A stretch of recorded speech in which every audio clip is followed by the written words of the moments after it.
नमस्कार, आदाब। Crime petrol सतर्क के इस नए सीजन में आप सबका स्वागत है। लाशें जो अवशेष हैं उन कत्ल के केसेस की जो गुमनामी की अंधी गलियों में दम तोड़ गई है। लाशें उन लोगों की जिनका ठिकाना अनजान है, जिनकी कहानी बेजुबान है, जिनका खानदान बेनिशान है।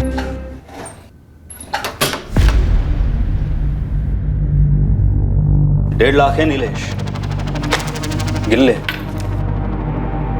अरे मैं क्या गिने सेठ, आप बोल रहे 1.5 तो 1.5 होंगे।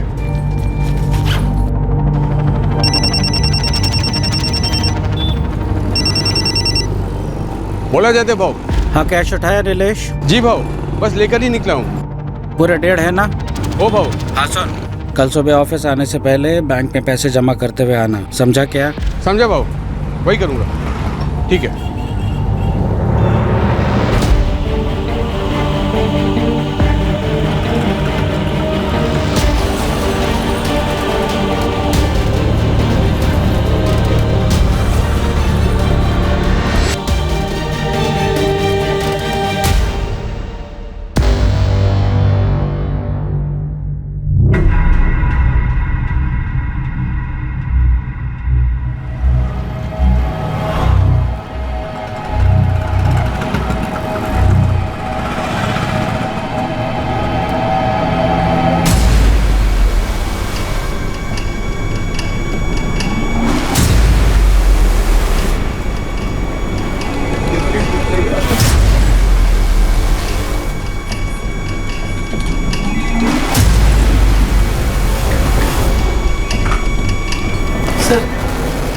फिर आगे तो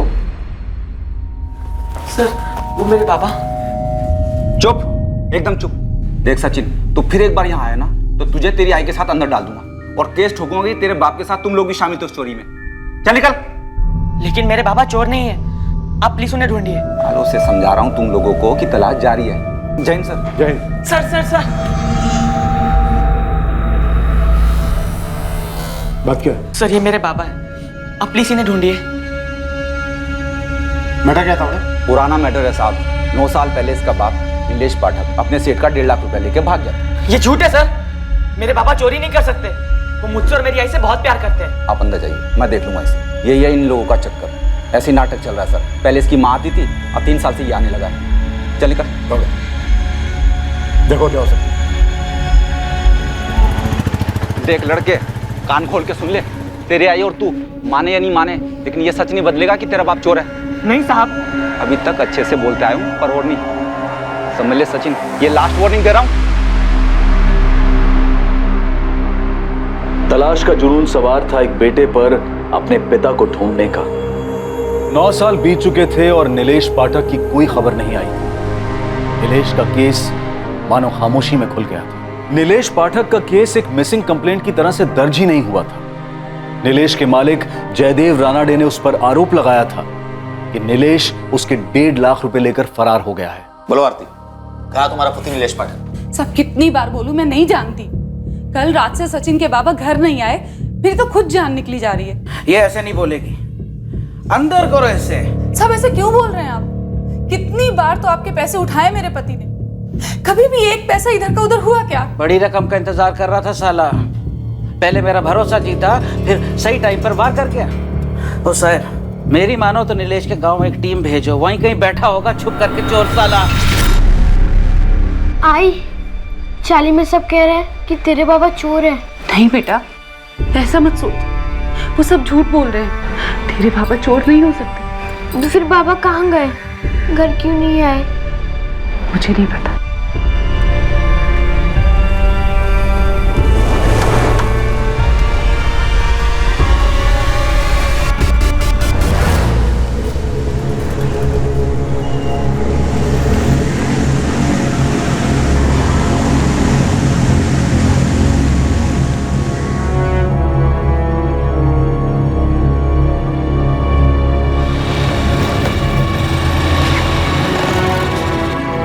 गोविंद भाऊ, बन गई है आपकी बाइक, अब ठीक से चलेगी।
हाँ गोविंद बोल।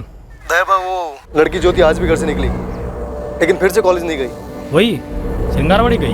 हाँ दया बाबू। ध्यान से सुन गोविंद, इस ज्योति पे है ना फील्डिंग और टाइट कर। हर दिन कॉलेज जाने की बजाय उस घर में जा रही है, कुछ तो लोचा है उस घर में। मुझे पूरी डिटेल दे उधर का। दया दया। हाँ साहब बुला रहे। आता हूँ। सर उस लड़के सचिन का बाप नीलेश पाठक, उसकी कोई मिसिंग रिपोर्ट दर्ज नहीं हुई थी। दरअसल वो मिसिंग हुआ ही नहीं था। एग्जैक्टली हुआ क्या था तावड़े? लड़का इतनी चक्कर क्यों लगा रहा है? सर 9 साल पुराना केस है। ये नीलेश अपने मालिक जयदेव रानाडे का 1.5 लाख रुपया लेकर फरार हो गया था। हमने काफी ढूंढा सर, लेकिन ये हाथ ही नहीं लगा और केस अनसुलझा ही रह गया। वैसे सर 9 साल पहले 1.5 लाख रुपए काफी मायने रखते थे। खान फैमिली से ज्यादा मायने तो नहीं रख सकते ना। लड़का लगातार इंक्वायरी कर रहा है, दावे के साथ कह रहा है कि उसका पिता चोर नहीं था। तावड़े उसका कोई क्रिमिनल रिकॉर्ड था? सर वैसे तो कोई हिस्ट्री नहीं थी, लेकिन शायद एक साथ इतना पैसा देखकर फिसल गया होगा। पिछला तो फिर गिरा कहाँ? 9 साल तक कोई नामो निशान नहीं। अगर वो मान लें कि पैसा लेकर भी फरार हुआ है तो अभी तक उसकी कोई खबर क्यों नहीं मिली? एक काम करो तावड़े। जी। लड़के को लाओ, मैं उससे बात करता हूँ। ठीक है सर।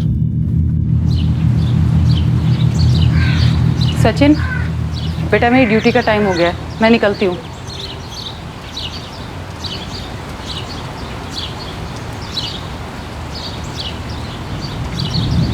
तू फिर थाने गया था? हमें भुलाना होगा उन्हें सचिन। तेरे बाबा वापस नहीं आएंगे। तो उन्हें खुद बोलने दो हमें सामने आकर। बेटा आज तक नहीं आए तो अब क्या आएंगे? आई बाबा हमें कभी नहीं बुला सकते और ना ही वो चोरी कर सकते हैं। बेटा 9 साल हो गए इस बात को, हमें उन्हें बुला देना ही बेहतर होगा।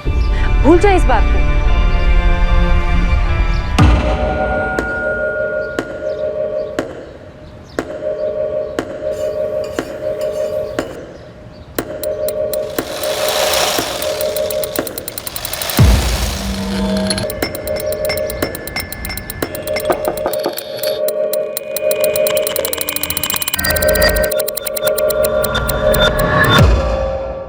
ये 131/23 किसका है? इतने दिन से यहाँ मक्खी की तरह भिनभिना रहा है, अभी तक पता नहीं कर पाया। कई लोगों से पूछा, सब लोग बोलते हैं मत पूछ। तो मुझसे क्यों पूछ रहा है? बताइए ना, किसका घर है वो और है क्या उस घर में? माया। माया? माया जाल की माया? माया मैडम की माया। मैडम का नाम माया है। भाव वो 3-4 लड़कियों को देखा उस घर में जाते हुए, कॉलेज की लड़कियां हैं।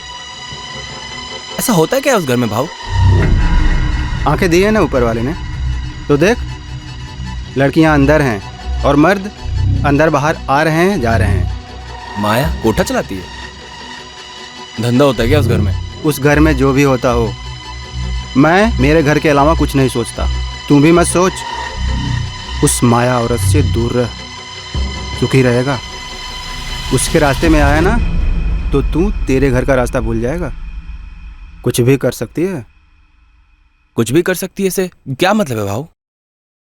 सुना है जादू टोना जानती है, उसके पास कुछ अलग सी ताकतें हैं।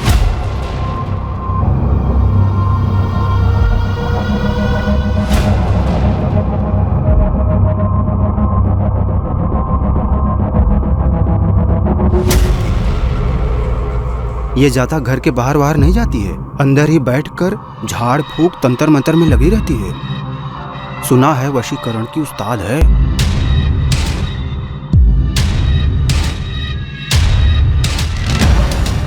और उसी घर में लड़कियों से धंधा भी करवाती है? अब सब तो यही बोलते हैं।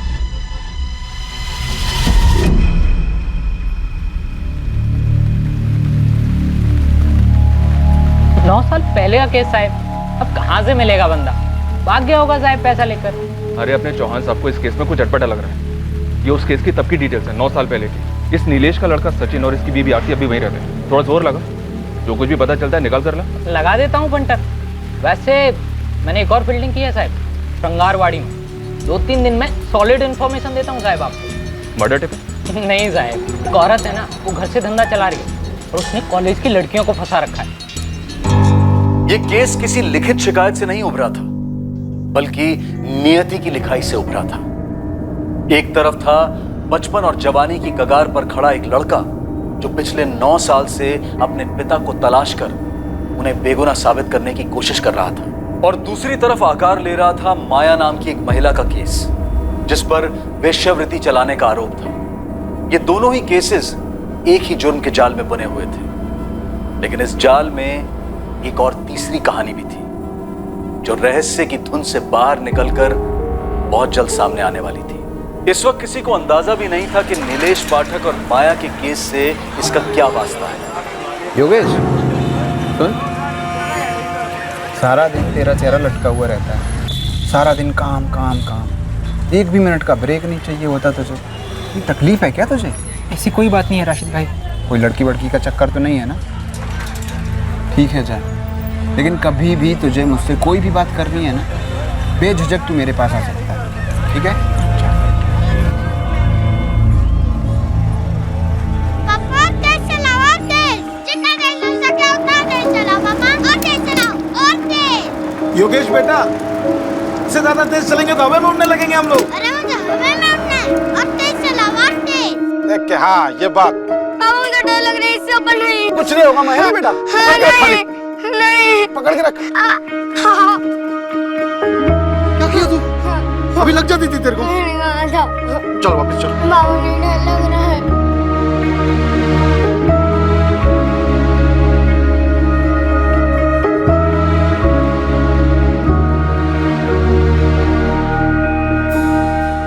देखो योगेश, जो बातें मैं दूसरे लोगों को बताता हूं उनमें सिर्फ उम्मीद होती है और कोई जादुई चीज नहीं होती। फिर भी लोग तो आते हैं ना आपके पास। लोग उम्मीद लेकर आते हैं मेरे पास। मैं जो भी उनके लिए कर सकता हूं मैं करता हूं, लेकिन तुम्हारे केस में मैं सच में तुम्हें कोई मदद नहीं कर सकता। मैंने कभी तुम्हें झूठा दिलासा नहीं दिया है, आज भी नहीं दूंगा। मगर आप जानकार हैं, कुछ तो बताइए कि मैं उन्हें ढूंढ पाऊंगा या नहीं। ढूंढा उसे जाता है जो खो गया। तेरे बाबा खो नहीं गए, तेरे बाबा तुझे छोड़कर चले गए थे। यही कहा था ना तूने मुझसे। माँ, माँ, माँ, जगदीश भाई कह रहे पापा कभी नहीं लौटेंगे। सच बोल रहा है तेरा भाई। कहाँ गए पापा? हम सबसे दूर, हम सबको अकेला छोड़ के। क्यों गए हमें छोड़ के? उन्हें कोई और मिल गई है, उनके साथ चले गए। कोई और कौन? ये सब जान के हमारी तकलीफें कम नहीं हो जाएगी। नहीं, बाबा हमें छोड़ के कभी नहीं जा सकते, और बिना बताए तो कभी नहीं। मैं सब नहीं मानता। क्या वो कभी वापस आएंगे, कभी मिलेंगे? अगर वो चाहे तो। योगेश, अब तुम्हें आगे बढ़ना है, पीछे देखकर कोई फायदा नहीं है। मेरी बात मान ले, बाबा को ढूंढना बंद कर दे।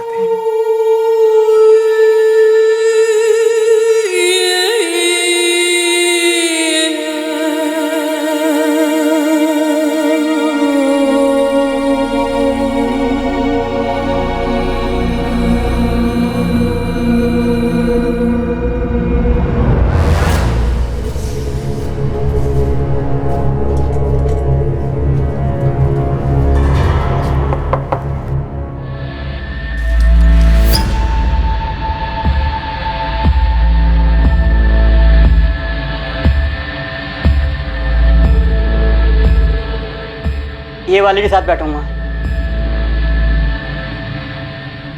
घंटे का 4000।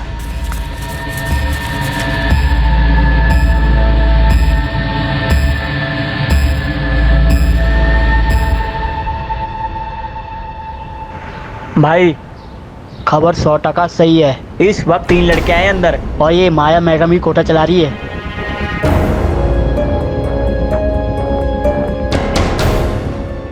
तीनों इस वक्त अंदर है माया के घर में। हाँ साहब, अभी कस्टमर लोगों के साथ। अगर अभी एक्शन लिया ना तो रेड हैंड मिलेगा साहब। हाँ, टीम तैयार करो।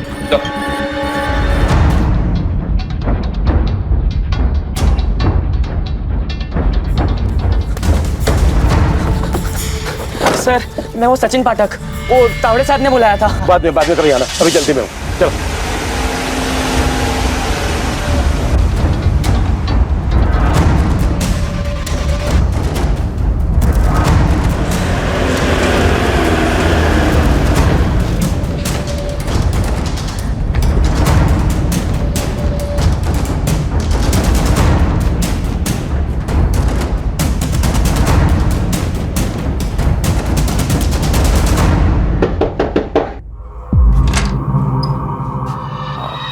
माया मैडम, बोला। वो बैठना था, कोई लड़की फ्री है क्या? हाँ हाँ, अंदर आओ। अरे कौन है तुम इन लोगों को? देखो अंदर का है। एक एक कोना चेक करो। छोड़ो।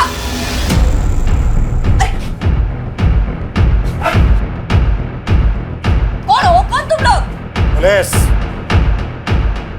बाहर चलो, बाहर चलो। ओ साहब, सुनो मेरी बात, 2 मिनट बैठ के बात कर लेते हैं। बिल्कुल करेंगे, लेकिन यहाँ पर नहीं, मेरे थाने में।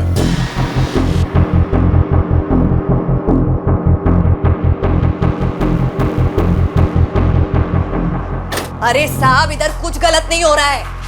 वो तीनों लड़कियां बालिग है और अपनी मर्जी से इधर बैठती है। गरीब घरों से है साहब। इन तीनों लड़कियों की डिटेल्स हैं हमारे पास। अब तुम ये बोलो कि ये धंधा अकेला चला रही थी या फिर तुम्हारा कोई जोड़ीदार भी है? ये कोई जोड़ीदार नहीं है, मैं अकेली ये धंधा संभालती है। तीनों लड़कियों का सहारा है मैं। साहब, थोड़ा सोच के।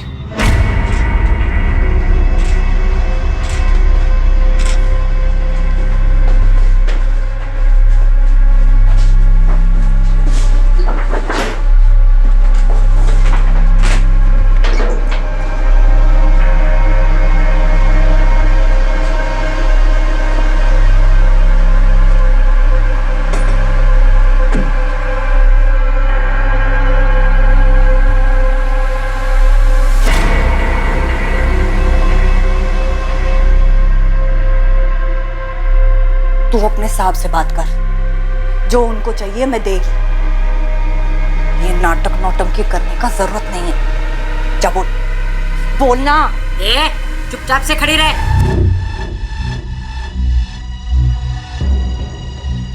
नाबालिग लड़कियों को अंदर छिपा के रखा होगा। ना। ओ माया मैडम, बंद कमरे की चाबी दो। क्यों? उस कमरे में पूजा पाठ का सामान है और कुछ नहीं उधर। हमें खुद देखना है कैसी पूजा पाठ करती हो। चाबी दो। एक बेसहारा औरत का निजी कमरा खुलवा रहे हैं आप? गरीब बेसहारा औरत। नाटक बंद कर, मैं सच बोल रही है साहब, कुछ नहीं है उस कमरे में। चाबी।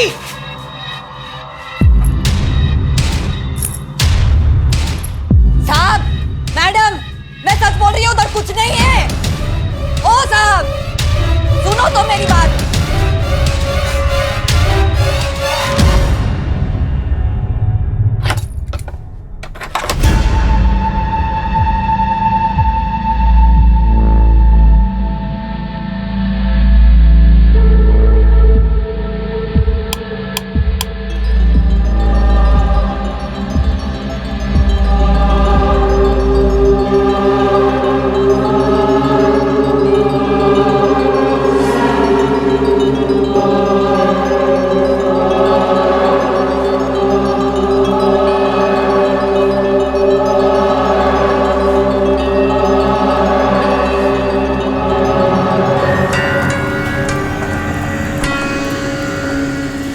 मैंने वहां चेक किया, कुछ भी नहीं है।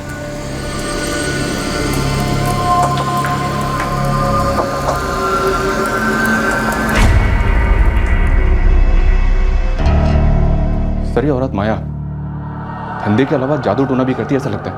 सर, ये खुद करती होगी या करवाती होगी? तांत्रिक पार्टनर होगा इसका। पता नहीं क्यों मुझे ऐसा लग रहा है कि दीवारों के पीछे जरूर कुछ है। हो सकता है सर, ये माया धंधे के साथ साथ काला जादू भी कर रही है और पता नहीं क्या क्या काली करतूत छुपा रखी होगी। ये धक्का काय को देती? बैठ रही है ना। ताई सेटलमेंट करवा दो ना साहब से बात करके।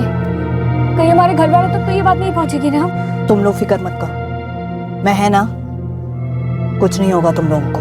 बहुत देखे पुलिस वाले, कई आए और कई गए। ये भी आएगा लाइन पे।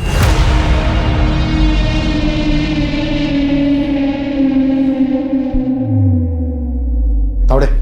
जी सर। अपने आदमी बुलाओ, ये दीवारें खाली करवाओ, अच्छे से चेक करो कि इनके बीच कुछ है क्या। जी सर। पद्मा, पड़ोसियों से पूछताछ करो। मुझे स्ट्रांगली डाउट हो रहा है कि यहाँ पे कुछ और भी होता है या फिर हुआ है। Okay sir.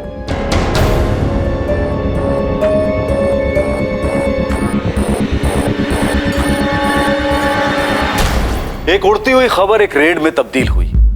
एक कोठे का पर्दाफाश हुआ तो नजर में आया एक बंद रखा गया कमरा जो सामने से एक पूजा घर लग रहा था।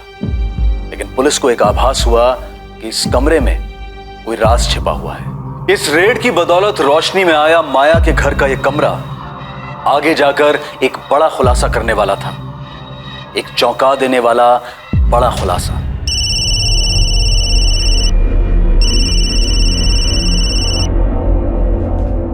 बोल पुरुषोत्तम। विनोद भाऊ बहुत बुरा हुआ। माया ताई के घर पुलिस ने छापा मारा है भाऊ। कौन हराम मुंह खोला रहे? वो सब पता नहीं भाऊ। छापे के टाइम पुलिस वाले ने पूजा वाले कमरे की चाबी ले ली माया ताई से। और क्या क्या क्या क्या पूछा क्या माया से? हाँ, क्या मिला उन्हें? नहीं मालूम भाऊ। वो माया ताई और लड़कियों को पुलिस वाले थाने ले गए भाऊ। ये फोन स्विच ऑफ कर दे और गुपचुप पूना के बाहर कहीं छुप जा, समझा? मामला ठंडा होने तक लौटना मत। भाऊ मामला कब तक ठंडा होगा? ऐसे कहाँ चला जाऊं? होगा तब होगा। हाँ, अभी निकलने को बोला ना तेरे को, भारत नहीं का?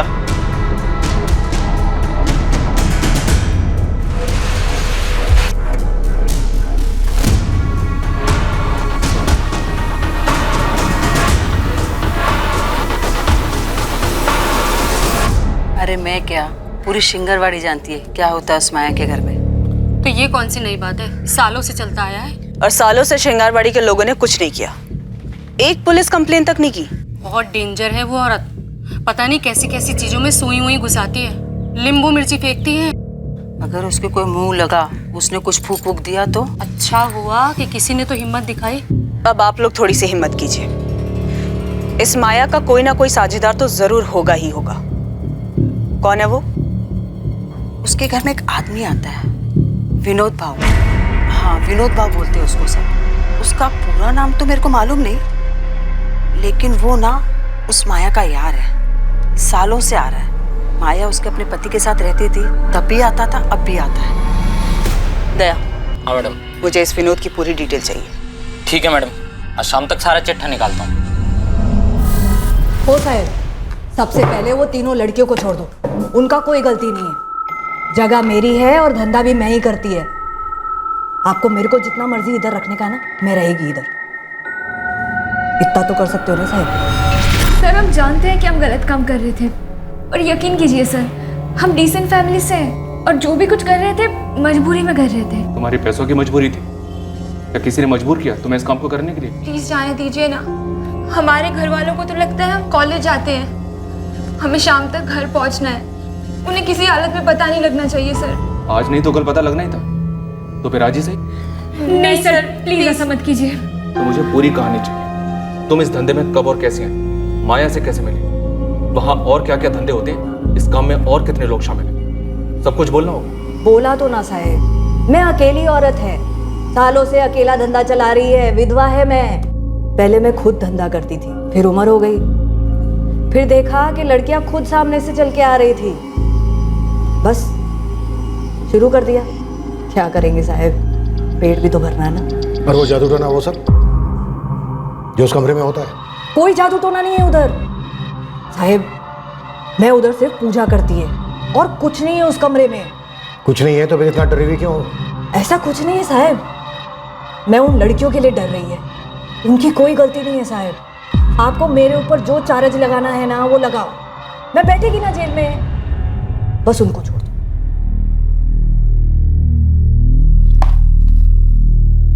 किसका नंबर है ये? पुरुषोत्तम का। वो मुझसे पहली बार मेरे कॉलेज के बाहर मिला था और उसने बोला कि एक्स्ट्रा पैसे बनाने का आसान तरीका है।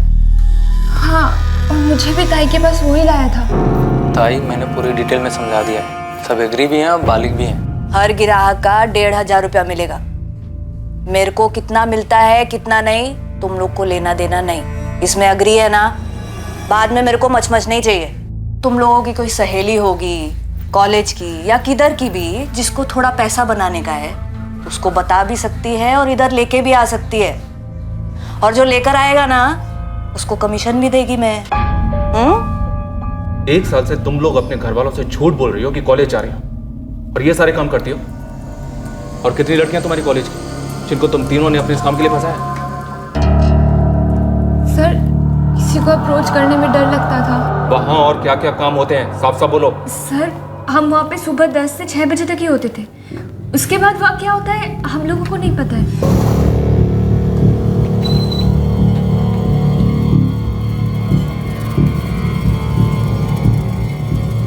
ये बगल वाली दुकान विनोद भाव की है? जी विनोद जोशी जी का ही है। कहाँ है ये विनोद जोशी?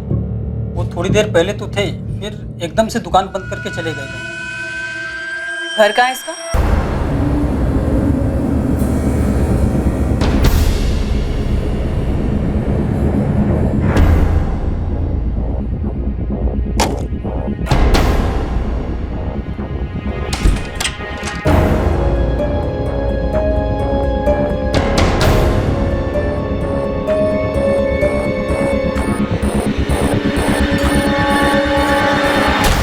वहाँ तुम सिर्फ धंधा और पूजा ही नहीं करती हो, बल्कि जादू टोना, काला जादू टाइप भी कुछ करती हो। साहेब मैं उस घर में सिर्फ 2 टाइम पूजा करती है, वो कब से गुनाह होने लग गया है बताइए? उस घर से हमें टोने टोटके का सामान, सुइयां, नींबू, मिर्च। अरे साहेब वो तो सब एक तांत्रिक आया था कई सालों पहले, वो छोड़ के गया था। मैं तो उस सब चीजों को छूती तक नहीं है।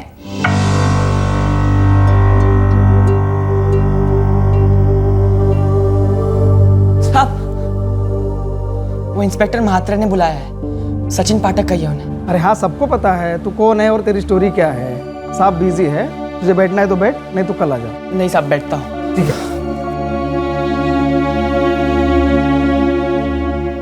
कभी नहीं, माया ने तुम्हारे सामने वो कमरा कभी नहीं खोला? नहीं सर वो कमरा तो हमेशा बंद रहता है। ये तुम्हारी मैडम माया कोई जादू टोना या झाड़ फूक वगैरह करती है क्या? क्या सर हम तो ये सब पहली बार सुन रहे हैं। हाँ मतलब ताई बड़ी धार्मिक टाइप की लगती है, टाइम टू टाइम जाप भी करती है और प्रार्थना भी करती है। ताई चाय बनाई थी आपके लिए। ठीक है उधर रख लो।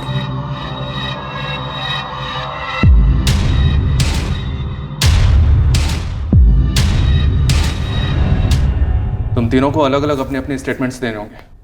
ये मैडम तुम्हारे स्टेटमेंट लेंगे। सर वो हमारा नाम वगैरह कुछ नहीं आएगा ना? हाँ सर हम प्रॉमिस भी करते हैं आज के बाद ऐसा कभी नहीं करेंगे प्लीज। ठीक है, लेकिन हमारी तहकीकात के दौरान अगर हमें कभी भी कुछ भी ऐसा पता चला जो तुम्हें मालूम था पर तुमने हमसे छुपाया, तो याद रखना तुम तीनों बुरी फंसोगे।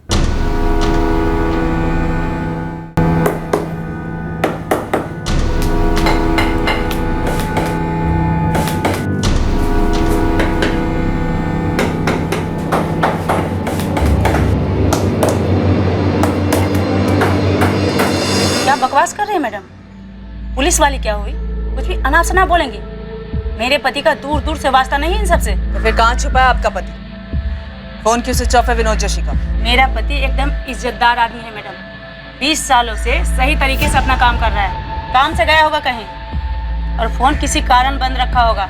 ये 2 और 2 मिला के बहुत बड़ी गलती कर रही है आप। महिमा जी हमने ऐसी मन घड़न नाम नहीं निकाला आपके पति विनोद जोशी का और धमक पड़े हैं आप एक काम कीजिए, श्रृंगारवाड़ी में आप अपने पति की फोटो घुमाइए एक बार माया के घर के पास और पूछिए औरत से, आदमी से, जिस मर्जी से पूछिए कि आदमी है कौन। फिर देखिए कितने इज्जत से नाम लेते हैं वहां के लोग आपके पति विनोद जोशी का। साहब वो मैं सचिन पाठक, वो महात्रे साहब ने बुलाया था। वो नीलेश पाठक किसके लिए? यस सर, वो मेरे फादर हैं। जो 7 साल पहले कुछ पैसों के साथ गायब हुआ था। चोरी का केस दर्ज है ना? नहीं सर, वो 9 साल पहले गायब हुए थे। सब कहते हैं उन्होंने चोरी की थी, लेकिन सब झूठ कहते हैं। आप पता लगाइए ना प्लीज। हाँ हमने हमारी टीम को काम पे लगा दिया, सर्च कर रही है। कुछ भी हाथ लगेगा तो मैं बताएंगे। तौड़े साहब यहाँ तो कुछ नहीं है और लगता नहीं कि दीवार के पीछे कुछ हो। साहब को लगता है यहाँ कुछ गड़बड़ है, इस धंधे के पीछे कुछ और भी है।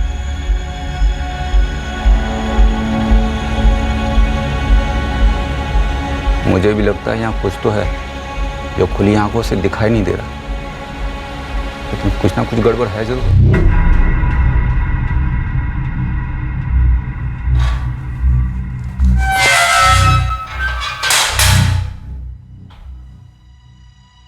कुछ भी नहीं मिला था? सर वैसे तो कुछ नहीं, लेकिन यहाँ कुछ ठीक नहीं लग रहा है। यहाँ हवा में कुछ तो है।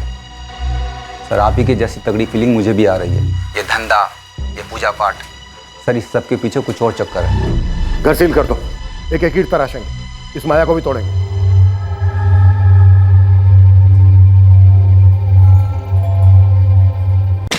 दया, शंगारवाड़ी में तूने इतने दिन तक फील्डिंग लगाई, फिर विनोद जोशी और पुरुषोत्तम तेरे रडार पर कैसे नहीं आए? और अब दोनों का फोन स्विच ऑफ है। मिस्टेक हो गया साहब। और ऊपर से तुझे इस बात का भी पता नहीं चला कि माया के 2 बेटे भी हैं। क्या साहब, उसके 2 बेटे भी हैं? इतनी अहम बात अब सामने आ रही है। यही तो इस भर्ती की ताकत है। अब मेरे सामने किसी ने मुंह नहीं खोला और आप लोगों ने छापा मारा तो जानकारी की गंगा जमुना सरसर बहने लगी साहब। माया के दोनों बेटों की क्या इन्फॉर्मेशन? सब बड़ा वाला जगदीश, छोटा वाला योगेश है। माया की पड़ोसी बोली कि दोनों बेटे माया से अलग हुए हैं। अब माँ ही ऐसा धंधा करेगी तो लड़कों का क्या होगा? दिमाग तो आउट होगा ना। बस छोड़ के चले गए। कहाँ हैं अभी दोनों? बड़ा वाला जगदीश, मैंने सुना था वो हिंजवाड़ी में किधर रहता है, टूरिस्ट गाड़ी चलाता है।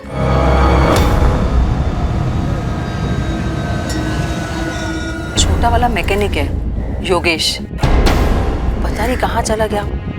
3 साल हो गए उन्हें गए हुए, जगदीश और योगेश को, लेकिन दोबारा कभी इधर देखा नहीं। फिर ये माया का पति कब मरा? मरा कहाँ? सब बोलते कि सालों पहले उसे छोड़ के चला गया था। 1 मिनट पापा, माया के पड़ोसी ने तुम्हें क्या बताया कि माया का पति उसे छोड़कर चला गया था? यस सर, मेरी 2 औरतों से बात हुई जो माया के घर के बगल में ही रहती हैं। लेकिन माया ने मुझसे बोला कि वो विधवा है। सालों से अकेला धंधा चला रही है, विधवा है मैं। हाँ, उसने साफ साफ बोला था कि वो विधवा है, अकेली औरत है। अब ये पकड़ी गई सर, इसमें कुछ तो झोल है। पक्का ही हमसे झूठ बोल रही है। माँ, जगदीश भाई कह रहे पापा कभी नहीं लौटेंगे। सच बोल रहा है तेरा भाई। कहाँ गए पापा? हम सबसे दूर, हम सबको अकेला छोड़े। क्यों गए हमें छोड़ के? ये सब जान के तेरे बाबा वापस नहीं आ जाने वाले, बस हमारी तकलीफें बढ़ेंगी। तो मैडम माया, तूने हमसे बोला था कि तू अकेली कोठा चलाती है? हाँ। तो ये विनोद जोशी और पुरुषोत्तम क्या करते हैं? तेरे साथ पूजा पाठ करते हैं, जादू टोना? कहाँ हैं दोनों?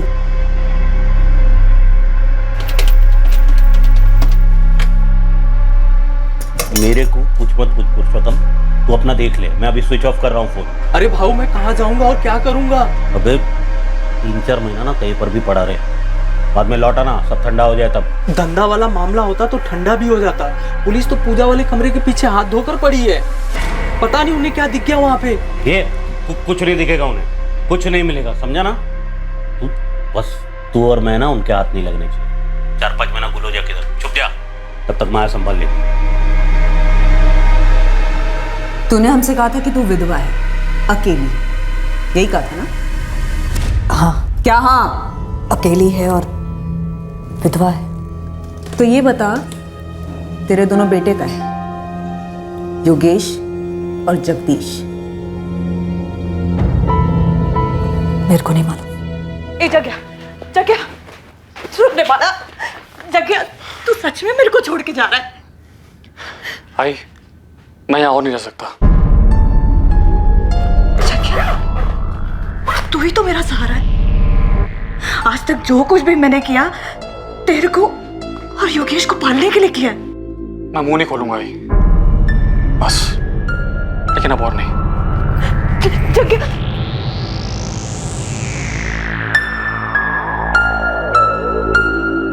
आई, मैं जा रहा हूँ। किधर जा रहा है तू? घर छोड़ के जा रहा हूँ, मुझे अपना रास्ता खुद ढूंढना है। पहले जगदीश चला गया, अब तू भी चला जाएगा तो तेरी आई के साथ कौन रहेगा? इस घर में मैं कभी दोबारा वापस नहीं आऊंगा।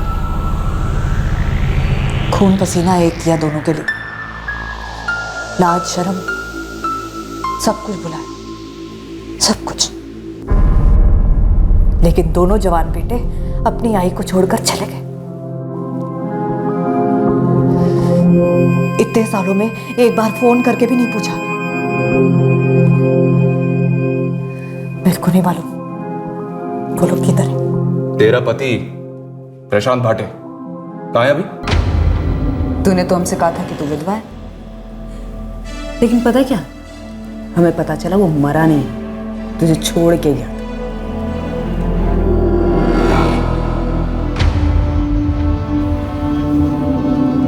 ए माया, इससे बात कर, इधर देख के बात कर। तूने हमसे कहा तू विधवा है, झूठ। तूने हमसे कहा कि तू वो कोठा अकेले चलाती है, ये भी झूठ। अब तू ये बता कि तू उस बंद कमरे के पीछे करती क्या है, उसकी सच्चाई बता।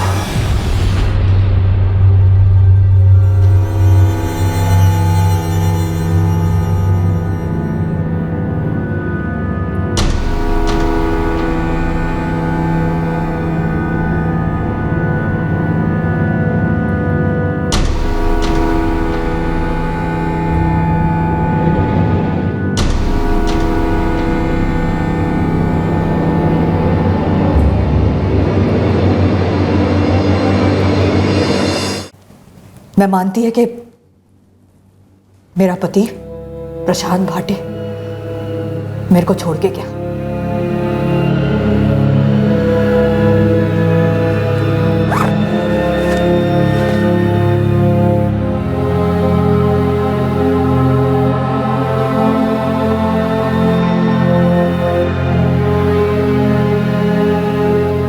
इस बात को 12-13 साल हो गए। क्यों छोड़ा उसने? वही दूसरी औरत। उसके बाद से उसकी कोई खबर नहीं, मैंने भी नहीं ली। योगेश भाटे,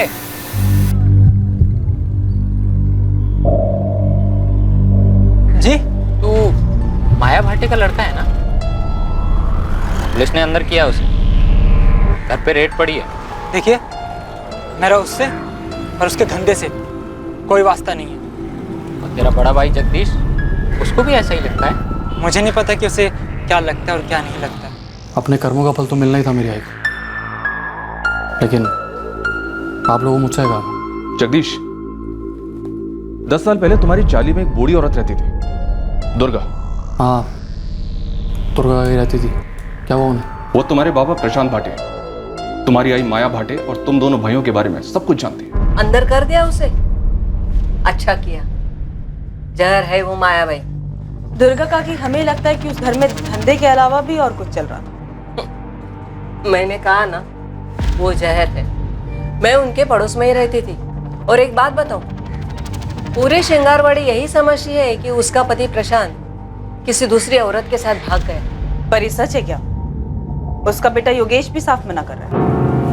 आप लोगों को लगता है कि उस कमरे में कुछ अजीब है, लेकिन मैं कहता हूँ सर, जब से बाबा घर छोड़ के गए हैं ना, तब से पूरे घर में सब कुछ अजीब सा होता आ रहा है। तुम्हें ऐसा क्यों लगता है योगेश? देखिए मैम, पूरी दुनिया कह ले कि मेरे बाबा किसी दूसरी औरत के साथ भाग गए, और इस बात को ये जगदीश ये भी मान ले, लेकिन मैं नहीं मान सकता हूँ मैम। सही कह रहा है योगेश, ये प्रशांत जो था भला आदमी था। मुझे नहीं लगता है वो अपने बच्चों को छोड़कर कहीं और भाग जाए। और अजीब बात क्या है मालूम?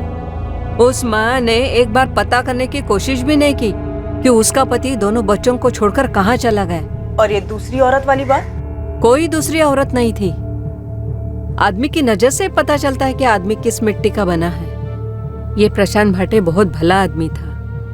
सर, अजीब सी बात है, वो नीलेश पाठक के केस में नीलेश का बेटा सचिन भी वही बात बोल रहा है अपने मिसिंग बाप के बारे में जो योगेश बोल रहा है अपने बाप प्रशांत के बारे में। सर, मेरे बाबा 9 साल से गायब हैं। नीलेश पाठक, आप लोग प्लीज उन्हें ढूंढिए। मैं कह रहा हूं आपसे, वो चोर नहीं है, वो ईमानदार है। वो मुझसे और मेरी आई से बहुत प्यार करते हैं। वो किसी दूसरी औरत के लिए हमें छोड़ के नहीं जा सकते। ये सब झूठ है। सर, सबसे ज्यादा अजीब बात तो ये है कि योगेश भी लगभग वर्ड टू वर्ड सेम बात बोल रहा है। सर, आप लोग मेरे बाबा को ढूंढने में मदद कीजिए। मेरे बाबा से थे ही नहीं कि किसी दूसरी औरत के लिए मुझे, जगदीश को या हमारी आई को छोड़कर चले जाएं। वैसे नहीं थे सर, नहीं थे सर। क्या कोई कनेक्शन हो सकता है सचिन के फादर नीलेश पाठक और योगेश के फादर प्रशांत भाटे के बीच? सर, इन दोनों केसेस के बीच में कनेक्शन का तो पता नहीं, पर ये दोनों केसेस एक धागे से जरूर जुड़े हुए। इन दोनों केसेस में 2 जवान बेटे अपने दोनों बापों को लगभग जो 9 साल पहले या 12 साल पहले गायब हुए हैं, उन दोनों को ढूंढना चाहते हैं। और इन दोनों को पूरा यकीन है कि जो कहानी उन्हें बताई गई वो झूठी है। कहीं दोनों के गायब होने के पीछे इस माया की तो कोई इन्वॉल्वमेंट नहीं है?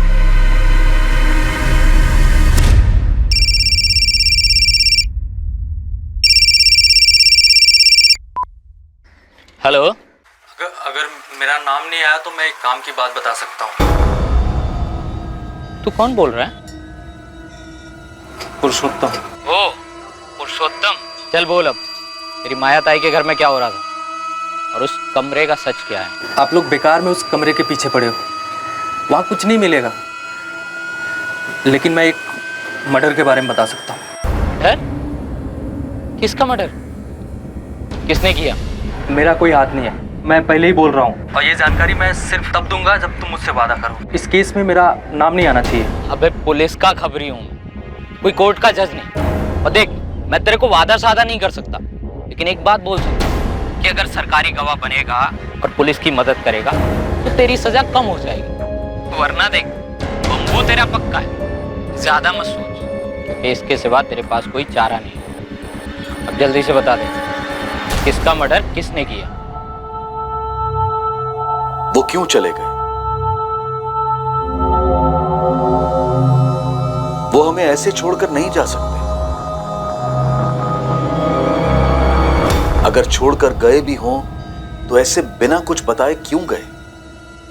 एक ठोस अंदेशा था, संदेह था कि माया भाटे के घर में प्रोस्टिट्यूशन के अलावा कोई अमानवीय गतिविधि भी चल रही थी। अब पुलिस को खबर मिली थी कि माया का एक कत्ल से भी संबंध है, और खबर देने वाला था उसका अपना दाहिना हाथ, उसका दलाल पुरुषोत्तम, जो कि मांग कर रहा था कि उसे इस केस से बाहर रखा जाए। क्या था यह मर्डर केस और कौन था पीड़ित?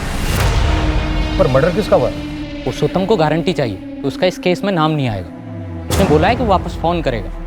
वैसे मैंने मेरे बंदे लगा रखे हैं उसकी तलाश में। सर, इस माया के दोनों बेटे योगेश और जगदीश हमारे पास हैं।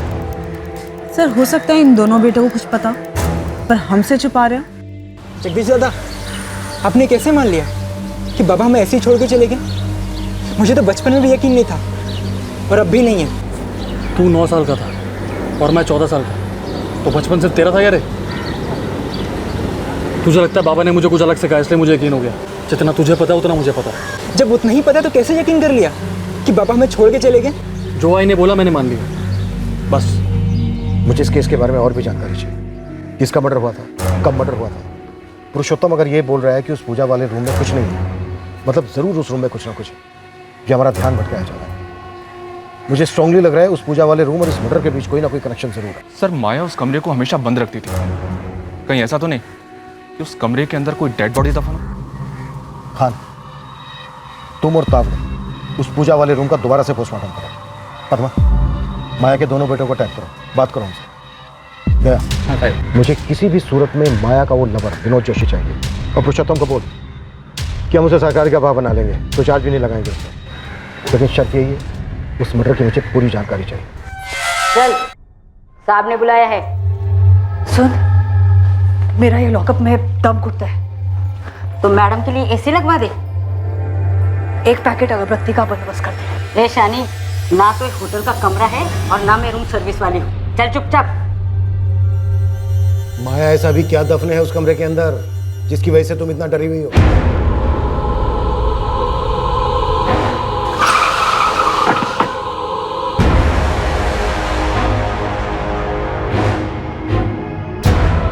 तावड़े सर, इस कमरे की हर दीवार का 1-1 इंच बाहर निकाल कर देखना है।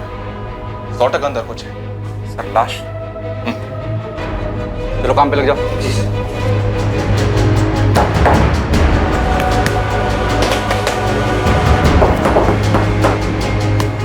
किसकी लाश है उस कमरे में? साहब मैं बोली ना आपको, मैं उधर से पूजा करती है। पूजा पूजा भक्ति से की जाती है माया, और तुम डर की वजह से पूजा करती हो। किस चीज का डर है? किसको मार डाला तुमने जिसका डर तुम्हें ये सता रहा है कि वो कहीं भूत बन के तुम्हारे सामने ना आ जाए?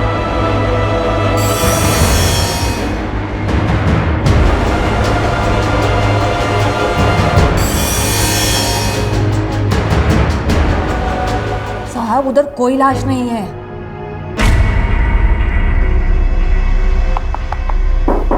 एक मिनट, एक मिनट। तावड़े इधर सर। ये सुन जरा। हाँ सर, कुछ हो सकता है। दीवार को तोड़ो।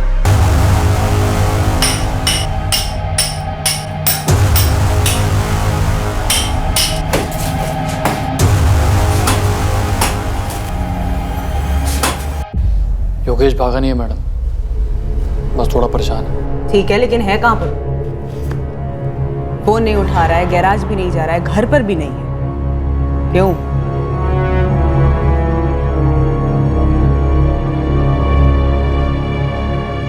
दरअसल जब वो 9 साल का था तब से ऐसे ही गुमसुम रहता है, और बाबा के जाने के बाद वो बहुत शांत हो गया। तुम पर कोई असर नहीं हुआ? हुआ मैडम, लेकिन हर कोई अलग होता है। सचिन पाठक को जानते हो तुम? नहीं, कौन है? तुम्हारे छोटे भाई योगेश जैसा ही है, गुमसुम, परेशान। और अजीब बात पता है क्या है? उसके बाबा भी कई सालों पहले ऐसे ही गायब हुए थे। नीलेश पाठक नाम है।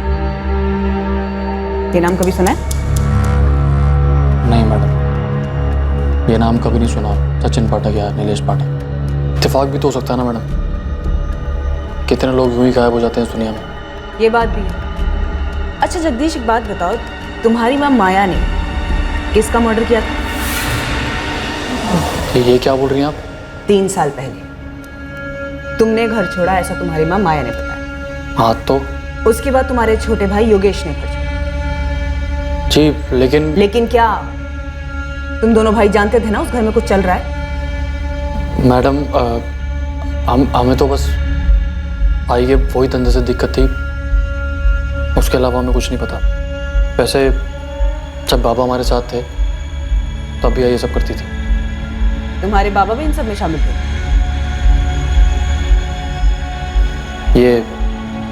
ये आदमी विनोद जोशी, ये पता नहीं आई की जिंदगी में कहां से आ गया, लेकिन जब से आया ना मैडम, पैसा बरसने लगा।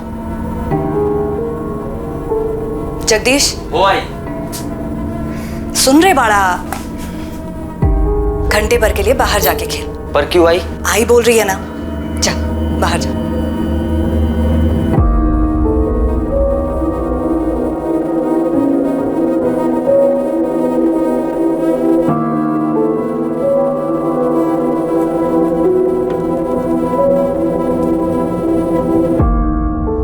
अरे जगह वो ठीक है, आइसक्रीम खा। हाँ, चॉकलेट वाला। बाबा कारपेंटर का काम करते थे। दोपहर में आई के पास अलग अलग लोग आते थे। ये समझने में ज़्यादा देर नहीं लगी कि क्यों आते थे और वहाँ क्या होता था।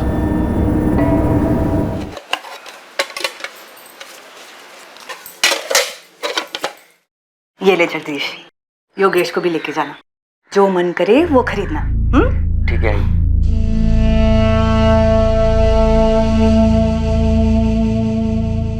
हम बच्चे थे, नई नई चीजें खरीदना अच्छा लगता था। योगेश और छोटा था, ना ही उसे कुछ समझ में आता था, ना ही कुछ पता चलता था। मैंने भी उसे कभी समझाने की कोशिश नहीं की। किसी भी बच्चे के लिए आसान नहीं होता है ये जानना कि उसकी माँ धंधा करती है। मेरे को मालूम है कि मेरे को सिर्फ पैसा चाहिए था, एक अच्छी जिंदगी चाहिए थी, मेरे लिए, मेरे बच्चों के लिए, और कुछ नहीं। मैं तुम्हारे धंधे की बात नहीं कर रहा हूं, कत्ल की बात कर रहा हूं। किसको मारा था तुमने? मैंने खुद को मार डाला साहब, पैसों के लालच में। मैं खुद रोज मरती थी। मैं अपने पति की कमाई से खुश नहीं थी। वो तो बस एक कारपेंटर था, उसकी कमाई से कुछ नहीं होता था। देख माया, मैं जितना कमा सकता था उतना कमा रहा है, इससे ज्यादा नहीं होगा। बस ये समझ ले, हम लोगों की किस्मत में इतना ही है। पढ़ी लिखी नहीं है लेकिन इतना जानती है, गरीब पैदा होना किस्मत की बात है, लेकिन गरीब मरना बेवकूफी। तो ये भी जानती होगी ना, ये जितना चादर होता है उतना ही पैर फैलाना चाहिए। शादी के टाइम पे एक दूसरे का औकात बराबर से मालूम था ना हम लोग को। तो क्या औकात बदला नहीं जा सकता? जितना कमाता हूं उतना ही है, नहीं हो पाएगा उससे ज्यादा मेरे से। और ये फालतू का ना सपना देखना बंद कर दो। मैं नहीं छोड़ पाई अपने सपनों को। सपने देखना कैसे छोड़ सकता है कोई? मेरी विनोद से मुलाकात हुई, वैसे भी मैं अपने पति से दूर जा रही थी।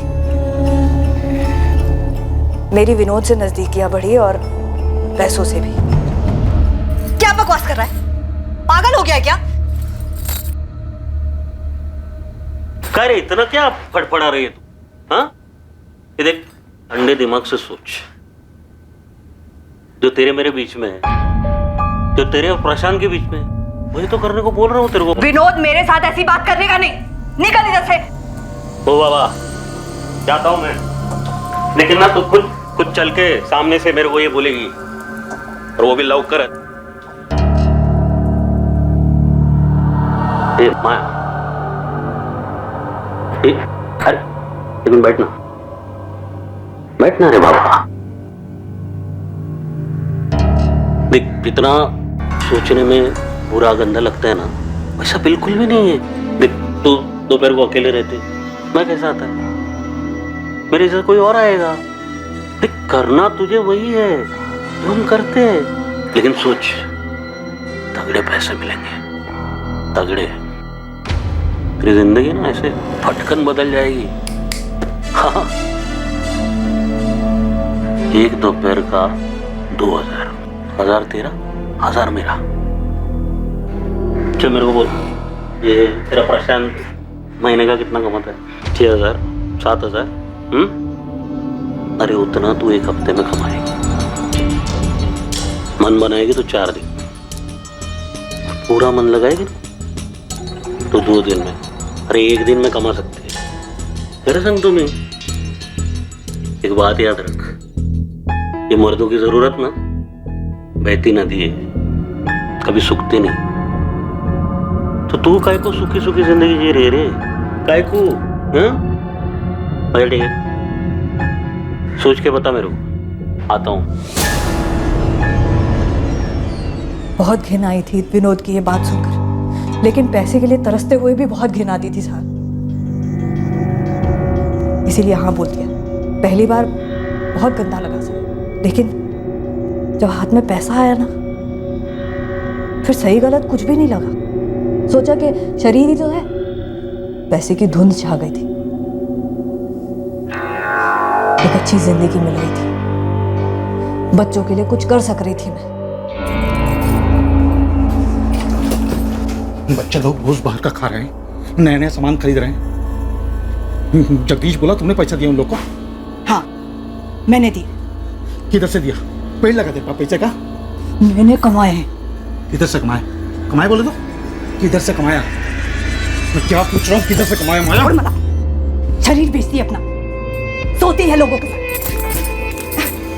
शरीर मेरा है, मैं बच्चों को वो दे रही है जो तू अपने अगले जन्म में भी अपनी कमाई के साथ नहीं दे सकता। बच्चे लोग को मालूम है कि उसकी माँ क्या है? बोला बच्चे लोग को तूने? नहीं, वो स्कूल में होते हैं और तू काम पे, दोपहर में आते हैं लोग। तेरे को क्या लग रहा है तू बहुत बड़ा पुण्य का काम कर रही है? पुण्य और पाप से जिंदगी चलती है, पेट भरता है उससे। जिंदगी जिंदा लोगों की होती है और तू लाश है, घटिया सड़ी हुई लाश। पर मेरी ही चिता पर तो पक रही है ना रोटी। बस मैं तो यही जानती। प्रशांत ने रोज दारू पीना शुरू कर दिया, वो ये सच्चाई सहन नहीं कर पाया, और एक रात हम सबको छोड़कर चला गया। मेरे को पता था कि वो वापस नहीं लौटेगा। मैंने ये सच्चाई मान ली थी। मैंने प्रशांत से कभी झूठ नहीं बोला, और आप लोगों से भी नहीं बोल रही है सर, मैं सच बोल रही है। मैंने कोई खून वून नहीं किया है। माया, अभी तक तुमने हमें अपनी जिंदगी की सच्चाई बताई, उस कत्ल की नहीं। हमें उस कत्ल की सच्चाई चाहिए। जगदीश, तुम अभी कुछ छुपा रहे हो। मुझे मालूम है कि तुम जानते हो कि तुम्हारी माँ ने किसका कत्ल किया। किसी का नहीं। तो फिर उस बंद दरवाजे के पीछे, जिसे तुम्हारी माँ पूजा का कमरा कहती थी, किसकी लाश दफन है? किसी की भी लाश नहीं हुआ।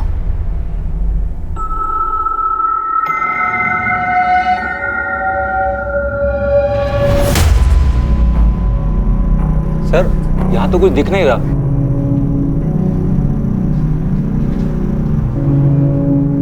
तो फिर है कहाँ?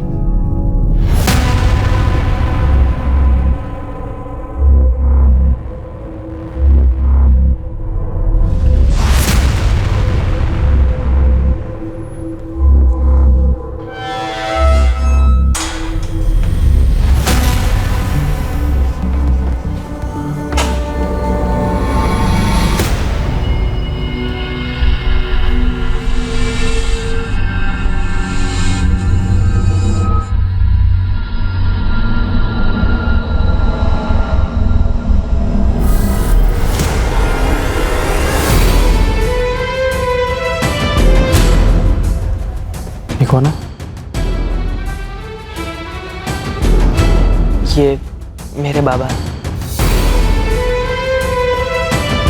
तुम्हारा नाम क्या? सचिन पाठक। क्यों? नहीं, ऐसे ही पूछा।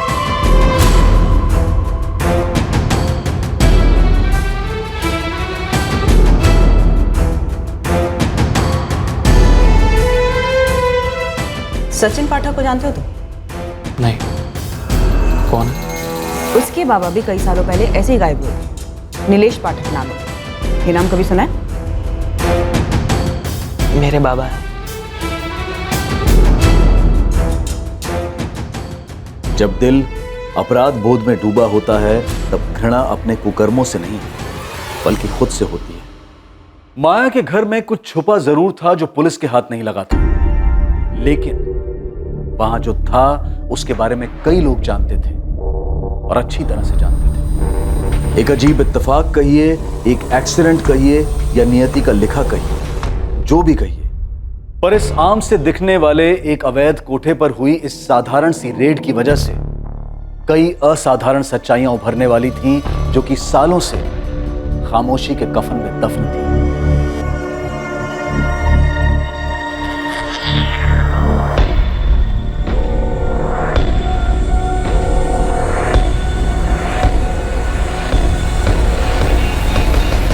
सर उस कमरे में कुछ नहीं है और वो एक दीवार जिस पर हमें सबसे ज्यादा शक था, वहां से भी कुछ नहीं निकला। सर ये माया का बड़ा बेटा जगदीश, इससे भी कुछ पता नहीं चल रहा है। वो दूसरा बेटा योगेश अभी भी लापता है? यस सर, जगदीश बता रहा है कि योगेश काफी डिस्टर्ब हो गया है।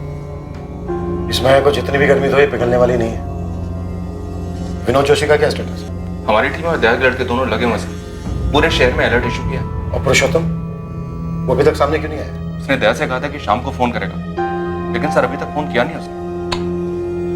अभी तक हमारे पास बस ये एक ही लीड थी, पुरुषोत्तम या फिर विनोद जोशी हाथ में।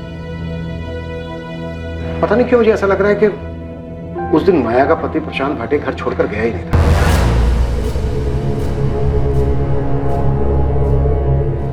12 साल हो गए, 12 साल से लेकर आज तक उसकी कोई खबर नहीं है।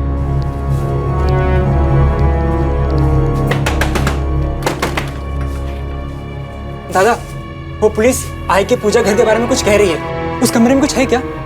आपको कुछ पता है? योगेश बावला हो गया। मुझे 1000 बार बता दिया, मुझे कुछ नहीं पता। बाबा का है? मुझे भी उतना ही पता जितना तुझे पता है। जी अपनी जिंदगी और मुझे भी जीने दे। 12 साल हो गए उस बात को, कब तक परेशान रहेगा? बाबा में छोड़ के चले गए थे, अब जाने दिन सब बातों। नहीं, वो हमें छोड़ के नहीं गए थे। दादा सच बताओ, क्या बाबा कभी गए भी थे? मुझे तो हमेशा से ही लगता था कि हमें ये शहर पहले ही छोड़ देना चाहिए था। इससे बाबा मिल जाएंगे क्या? नहीं, पर तेरे दिमाग में तो नहीं रहेंगे ना?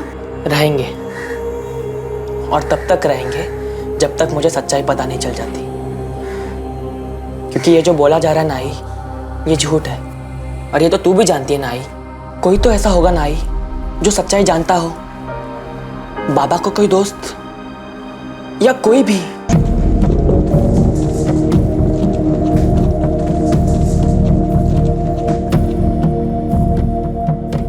योगेश बाबा हमें खुद छोड़ के चले गए थे, वो है कहीं? ये सब तेरे दिमाग का वहम है। कोई वहम नहीं है। मुझे अब पक्का यकीन है कि आई ने ना बाबा को मार डाला, और उस कमरे में ना जरूर कुछ है। उस कमरे में कुछ नहीं है। तू एक काम कर, उस कमरे में ढूंढ, पूरे घर में ढूंढ, पूरी दुनिया में ढूंढ, लेकिन दोबारा मेरे पास दुखड़ा लेकर मत आइयो। वैसे जिंदगी खराब है, तू जा यार।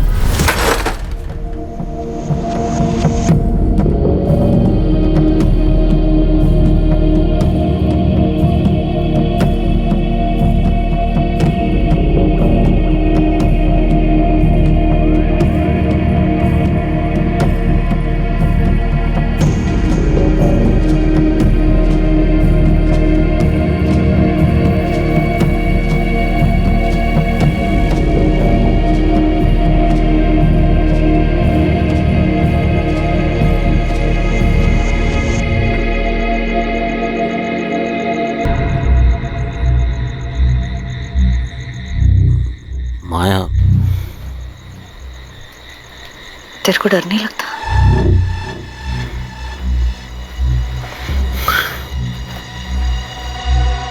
नहीं, और तू भी डरना छोड़ दे माया।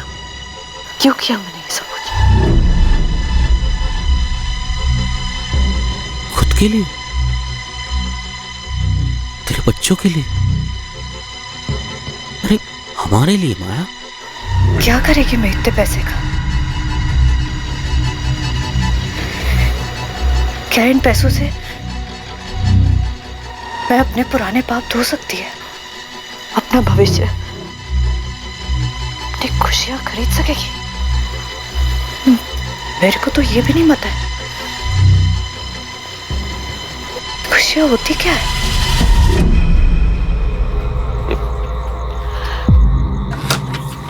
माया,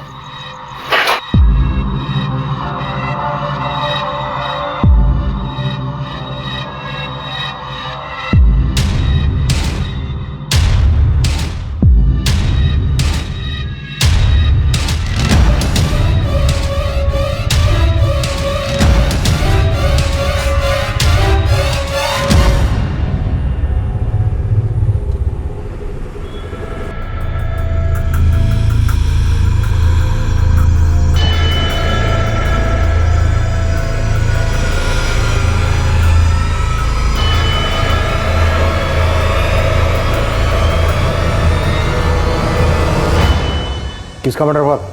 मुझे नहीं पता साहब, मैं तो उसका थोबड़ा भी नहीं देखा था साहब। मैंने सिर्फ उसकी लाश ठिकाने लगाने में मदद की थी साहब। कब की बात है ये? कई साल हो गए साहब, याद नहीं। लाश कहाँ ठिकाने लगाई थी? वो जंगल में साहब। कौन से जंगल? कातरज के जंगल में। मैं उन दिनों विनोद भाऊ का टेम्पो चलाता था। एक रात को उन्होंने मुझे माया ताई के घर बुलाया।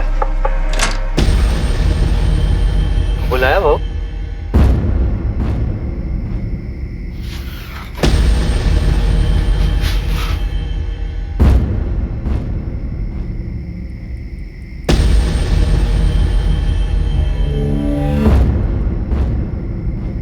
ये कौन?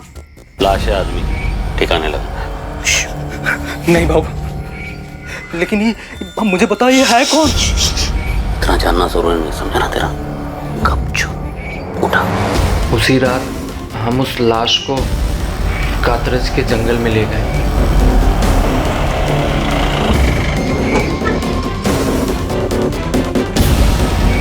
मुझे बस इतना ही मालूम है साहब, बाकी सारी बातें वो दोनों जानते हैं, विनोद भाऊ और माया ताई।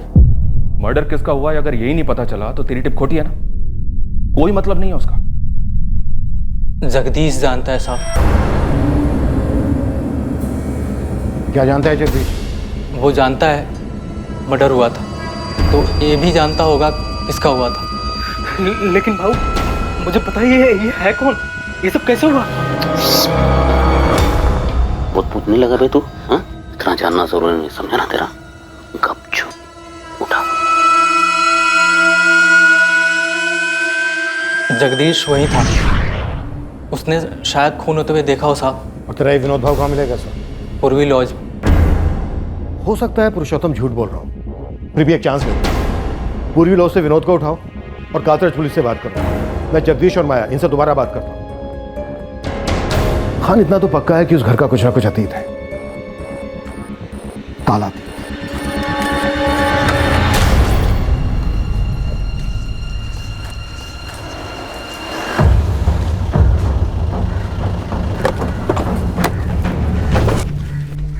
कुछ पता चला क्या साहब? सब कुछ पता चला, चल थाने। सर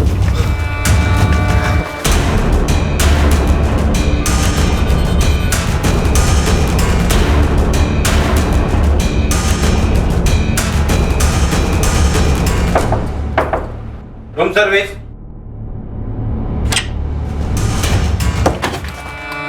अगर भागा तो यहीं पे ठोक दूंगा, दोबारा अपने पैरों पर चल नहीं पाएगा तू, विनोद जोशी। माया, तुम्हारे पति प्रशांत भाटे ने कभी घर छोड़ा ही नहीं था, है ना? वैसे कातरज के जंगलों में हम उस लाश की तलाश कर रहे हैं। भूतों से डर लगता है ना तुम्हें?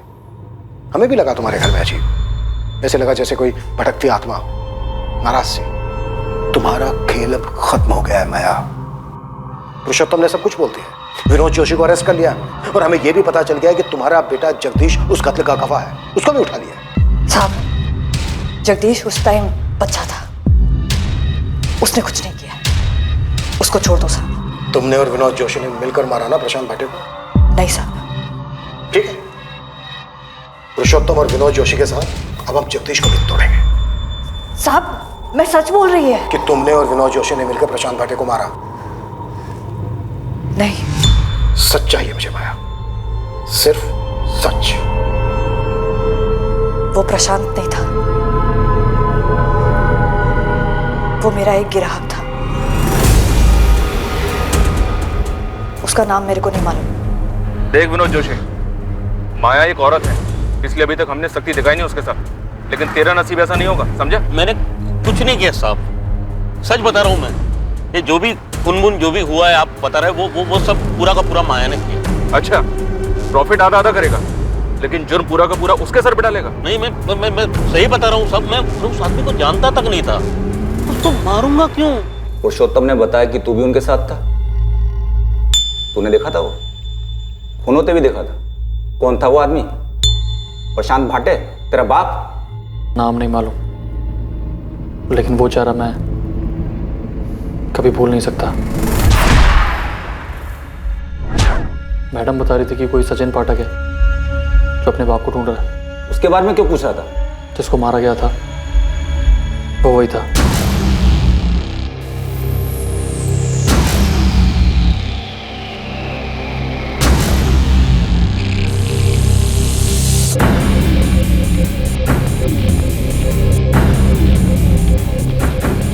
मेरे को लगता है ये मर गया।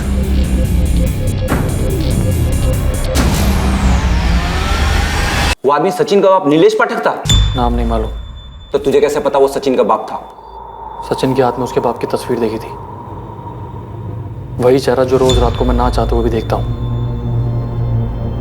मेरी आई भी देखती होगी। इस पैसों के लालच ने पहले मेरे को मारा,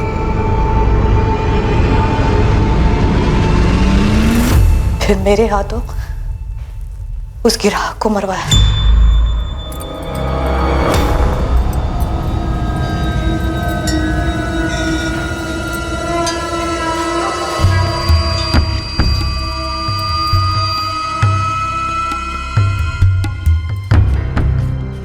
ओहो, क्या बात है बाबू, बैंक वैंक लूट कर आए हो क्या?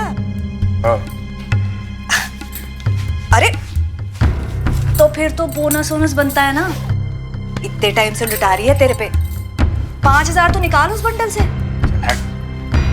2,000 भी तेरे औकात के हिसाब से बहुत ज्यादा।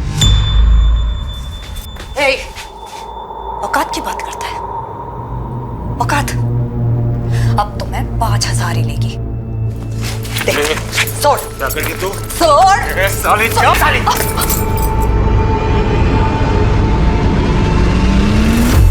आसमान में बादल नहीं छाते साहब, मेरे सामने नोटों के बादल छाते थे। उसके पास इतना सारा पैसा था साहब, और ऊपर से ऐसी बात। मैं उसको कैसे छोड़ देती साहब?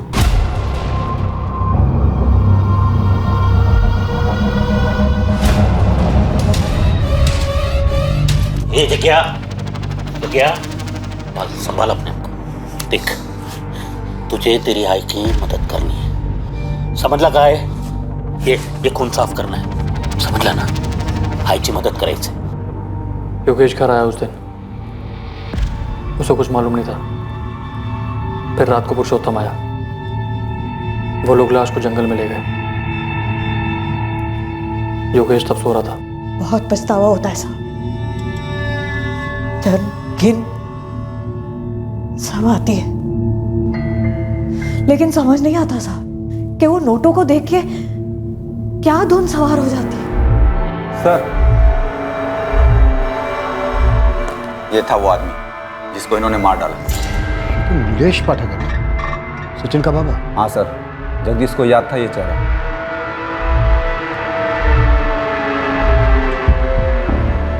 ये था ना वो?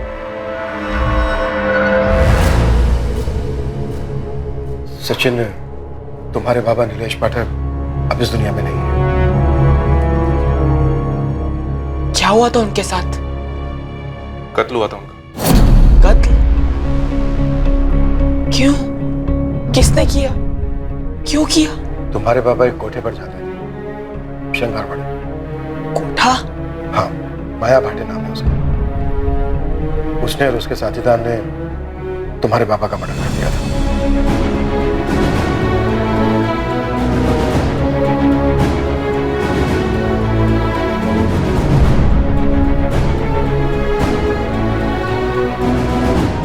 सचिन का पिता नीलेश पाठक 21 जून 2009 को अपने साथ एक 1.5 लाख की कलेक्शन कर अपने घर लौटने से पहले माया के घर गया था। नीलेश को उस दिन कोई अंदाजा नहीं था कि वो फिर अपने घर कभी नहीं लौटेगा।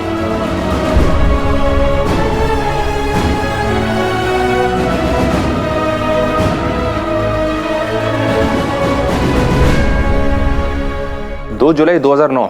हाँ, इस केस फाइल के हिसाब से 2 जुलाई 2009 को यहाँ कातरज के जंगल में एक लाश मिली थी।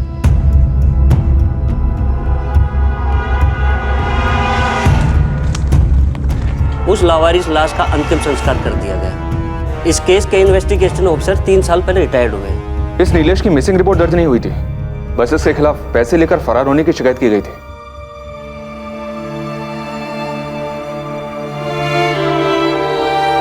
बाबा चोर नहीं थे, उनका मर्डर हुआ था उसी रात। कैसे? एक युवक की 9 साल की तलाश अपने पिता के लिए एक दर्द भरी असलियत के खुलासे से खत्म हुई।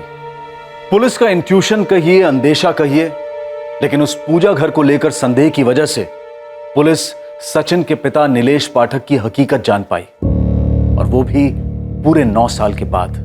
लेकिन इत्तेफाक और आभास का यह सिलसिला अभी खत्म होने से काफी दूर था। गड़े मुर्दे और भी थे। नीलेश के मर्डर के वक्त जगदीश नाबालिग था, पर जुर्म में तो शामिल था। नीलेश का हमें बर्थ सर्टिफिकेट निकलवाना होगा, उसकी एज के साथ रिपोर्ट फाइल करनी होगी। कोर्ट को डिसाइड करने दो। और सर, वो कमरा? हाँ, वो कमरा। सर, अभी भी लगता है कुछ अधूरा है, कुछ बाकी है जिसका पता लगाना है। ये पुरुषोत्तम पूरी बात नहीं बोल रहा। और तुम लोगों को तो वहां कोई लाश नहीं मिली। लेकिन सर, माया को जो इतना डर लगा रहता है, क्या वो डर सिर्फ एक अजनबी को लेकर या सिर्फ एक ग्राहक को लेकर हो सकता है? प्रशांत भाटे, उसका पति, जो कभी घर लौटा ही नहीं।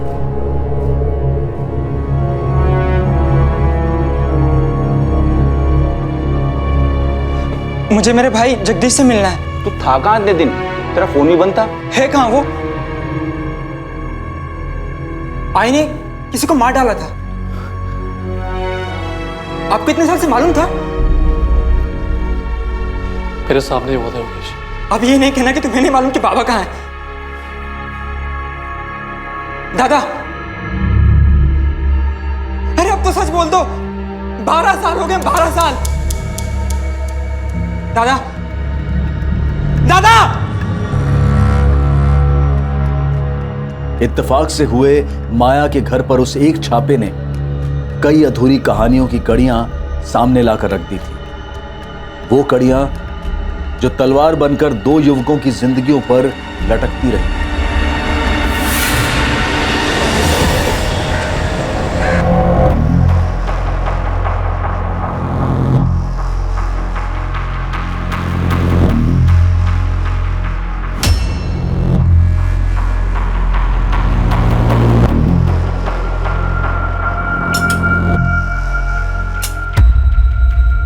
आखिरकार योगेश का बड़ा भाई जगदीश टूटा। वो उस राज को अपने अंदर और नहीं रख पाया जिसने सालों से उसे और उसके ज़मीर को बंदी बना रखा था।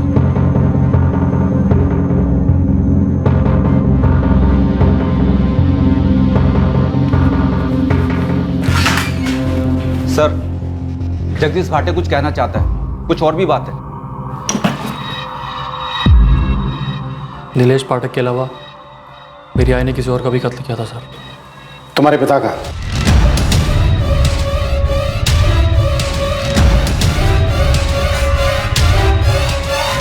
माया, तुम्हारे बेटे जगदीश ने सब कुछ सच सच बता दिया।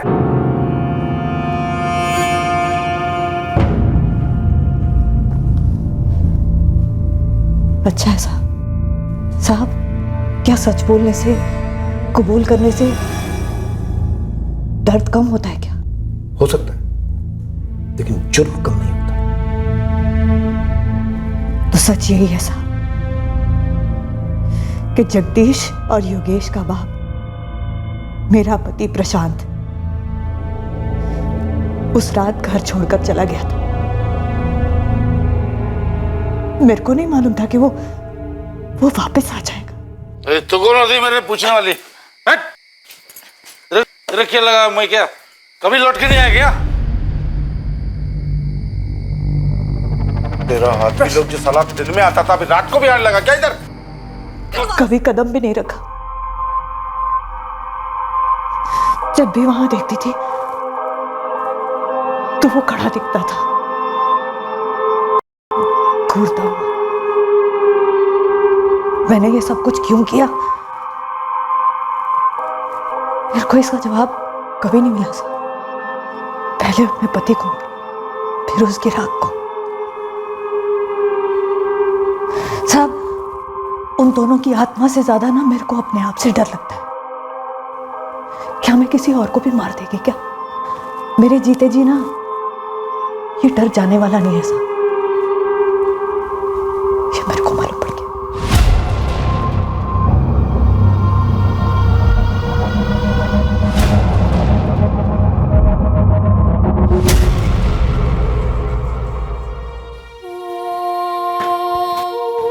योगेश, स्केलेटन के सैंपल से जो डीएनए लिया गया वो तुम्हारे और तुम्हारे भाई जगदीश के डीएनए से मैच हो गया है। वो कंकाल तुम्हारे पिता प्रशांत भाटे का ही है।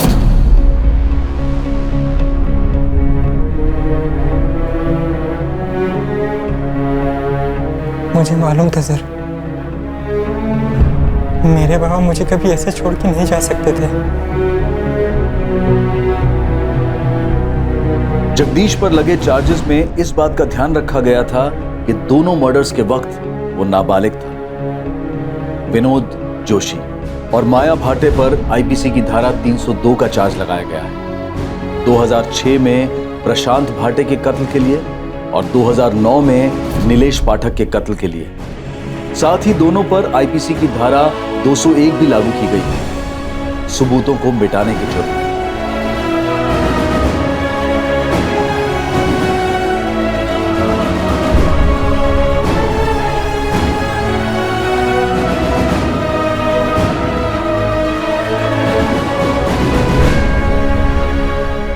एक कत्ल 12 साल पहले हुआ और दूसरा कत्ल 9 साल पहले, और दोनों के बारे में किसी को भनक तक नहीं थी। 9 साल पहले अगर नीलेश पाठक पैसों के कलेक्शन के बाद माया के कोठे पर ना गया होता तो क्या होता? 12 साल पहले अगर माया का पति प्रशांत उस रात घर ना लौटा होता तो क्या होता? आने वाला खतरा अदृश्य होता है, लेकिन जब कोई जुर्म के साए में डेरा डाले तो वो खतरे के साए से दूर कैसे रह सकता है भला? माया ने अपने ही हाथों अपने जमीर की सुई तोड़ी थी।